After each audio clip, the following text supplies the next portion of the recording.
What did we study in our last lesson? We studied about meristematic tissue, right? Now tell me one thing. Do plants also have permanent tissue? Right, when they germinate from seed? Permanent tissue are composed of cells that have lost the power of dividing. That is kind out of place, right? The plant is growing and thus must have only meristematic tissue. Permanent tissue would mean tissue that are already present and those do not divide. So initially, if the plant does not have permanent tissue, where do they come into the picture? I am sure this is a mind-boggling question. The answer is actually quite simple. When meristematic tissue have divided and reached the final stage of division, they attain maturity. At this point, these tissues do not divide anymore. They only get differentiated into different parts and this non-dividing tissue then become permanent tissue.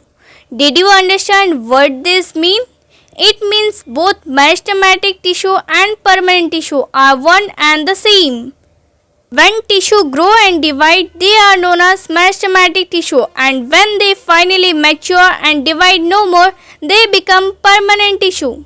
So, permanent tissue are nothing but mature meristematic tissue. Do you know there are mainly two types of permanent tissue?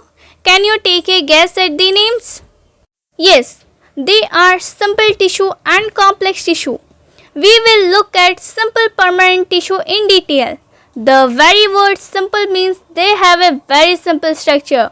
All the cells of simple permanent tissue are almost the same. Do you know there are 3 subtypes of simple permanent tissue? Yes, and do you want to know what are they called? Parenchyma, collenchyma and sclerenchyma are the 3 types of simple permanent tissue. If you must know in one word what each cell of this tissue do, let us see what they can be called otherwise. Parenchyma can be called as filler tissue. Collenchyma is a supporter, while sclerenchyma is a protective tissue. We will look at each of these tissue in detail in our